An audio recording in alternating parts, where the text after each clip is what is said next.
Aqui no canal Pretos FC para falar da rodada do Brasileiro, a 26ª rodada, faltando agora 12, 36 pontos em disputa e uma rodada muito boa para o Palmeiras. O Palmeiras que para mim vai ser campeão brasileiro e até com antecedência. Estou vislumbrando aí com 3 rodadas de antecedência, eu acredito no título do Palmeiras. Então para começar, a vitória do Palmeiras sobre o Juventude 2-1, comentei o jogo na Rádio Bandeirantes. Foi uma atuação boa do Palmeiras, o jogo foi 2-1, mas o placar foi enganoso pelas chances criadas pelo Palmeiras, né? O Palmeiras merecia ter feito mais gols, não aproveitou algumas oportunidades, parou também no goleiro Pegorari, mas conseguiu vencer pela sua superioridade técnica, né? Fez 1-0 no início do segundo tempo com o Rony, o Juventude empatou numa falha até da defesa e depois o Zé Rafael Murilo ali na mistura entre os dois, né? Acabaram os dois participando do gol. 2-1 Palmeiras, Palmeiras líder absoluto, 54 pontos e precisava vencer o jogo depois do que aconteceu na Libertadores da América. Então era um jogo perigoso, o líder por lanterna, a diferença de 33 pontos, né? E aí o Palmeiras conseguiu confirmar a vitória. Então o Palmeiras mais líder do que nunca. E a rodada foi excelente primeiro. Vamos lá. Flamengo e Goiás, 1-1. Flamengo tropeçando em Goiânia, num jogo duro, num jogo difícil. O Goiás jogou bem, fez 1-0, o Flamengo empatou depois. Para mim o gol foi legítimo, acho que o goleiro Tadeu, o Léo Pereira pula com ele, mas acerta a bola. Então eu não vi falta no lance, achei que a arbitragem acertou. Goiás e Flamengo 1-1. E o Flamengo perdeu 4 pontos, o Flamengo perdeu para Ceará e para Goiás no intervalo de uma semana, permitindo que o Palmeiras abrisse vantagem. Então um tropeço do Flamengo que fica na terceira posição com 45.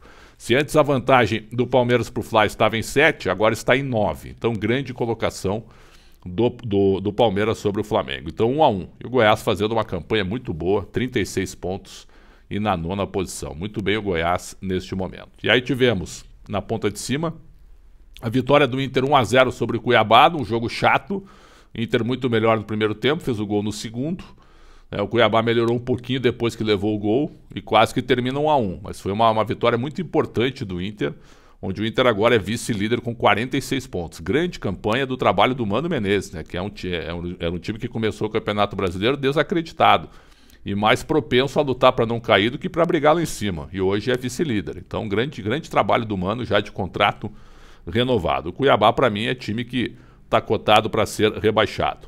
E aí tivemos também na ponta de cima, a vitória do Fluminense 2-1 sobre o Fortaleza, vitória importantíssima, o Flu com 45 pontos na 4ª posição e o Fortaleza com 30, 4 acima da zona de rebaixamento, depois de ter conseguido aí 5 vitórias consecutivas, o Fortaleza perdeu 2 seguidas, acontece, tudo isso no segundo turno, mas está com 30 pontos, está fora da zona de rebaixamento. Outros jogos, o clássico entre São Paulo e Corinthians 1-1, Corinthians largou na frente, mas o São Paulo com seu time reserva empatou, então não foi bom resultado para nenhum dos dois, porque o Corinthians caiu para a 5ª posição com 45 e o São Paulo ainda está ameaçado de rebaixamento. É um pontinho importante, mas está sendo mais ajudado pelos tropeços dos outros do que realmente pelo seu trabalho no Brasileiro. Então São Paulo com 31 pontos, o Cuiabá tem 26, a diferença é de 5 agora, o São Paulo ainda olhando para a parte de baixo da tabela. O que o São Paulo tem agora é o seguinte, o São Paulo tem confrontos diretos contra Avaí, Atlético Goianiense, Botafogo e Juventude, todos no seu momento ali, contra o Ceará também na semana que vem. Então são confrontos diretos onde o São Paulo aí vai definir a sua permanência normal na Série A do Brasileiro, eu acredito. Aí tivemos outros resultados. Botafogo e América 0-0, Botafogo não consegue avançar, 31 pontos, o América bem colocado, faz uma boa campanha, já com presença garantida na Série A.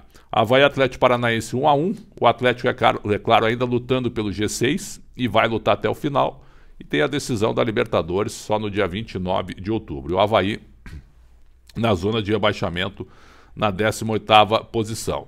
Tivemos também a vitória do Coritiba 2-0 no Atlético Goianiense, vitória importantíssima, o Coxa foi a 28 pontos e abriu 2 pontos para o Cuiabá, que é o primeiro na zona de rebaixamento. E o Atlético Goianiense, depois do papelão contra o São Paulo na Sul-Americana, é um time que para mim será rebaixado para a 2ª divisão. Para mim o Juventude já caiu e o Atlético também está muito próximo de cair, porque não parece que vai reagir, parece que ficou muito para baixo depois das eliminações na Copa do Brasil e também na Copa Sul-Americana.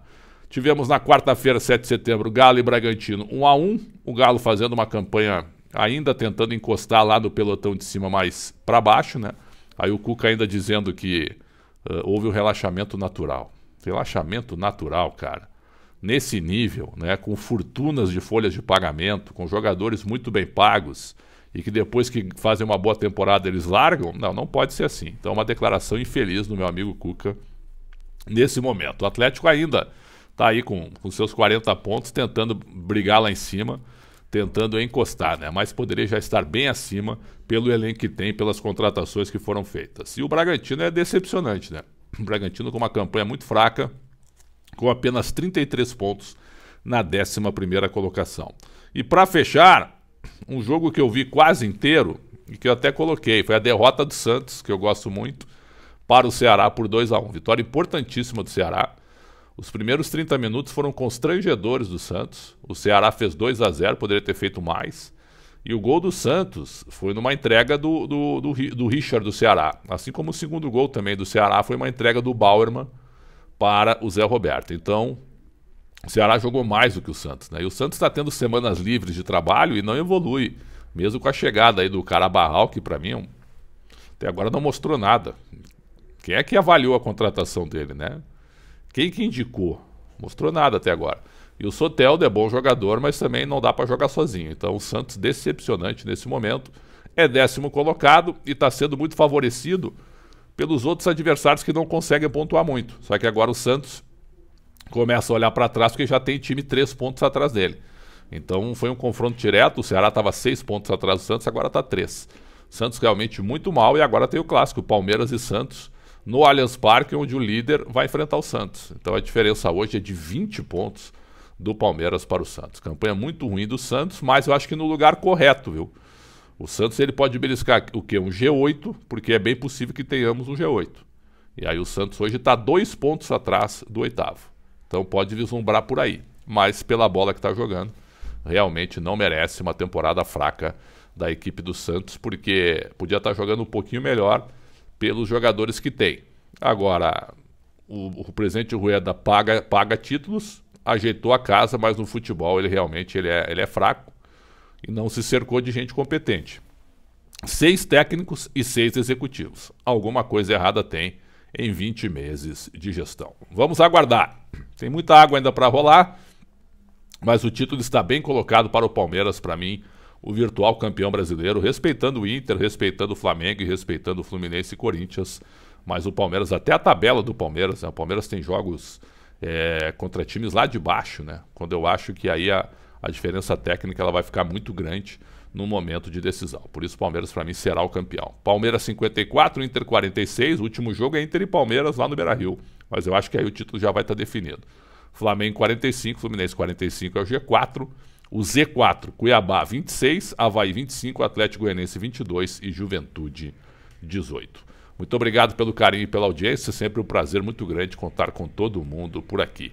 Tem a próxima rodada no fim de semana que vem e depois os jogos só acontecem no dia 27, após a data FIFA, envolvendo as seleções nacionais. Um grande abraço, saúde para todo mundo e até a próxima.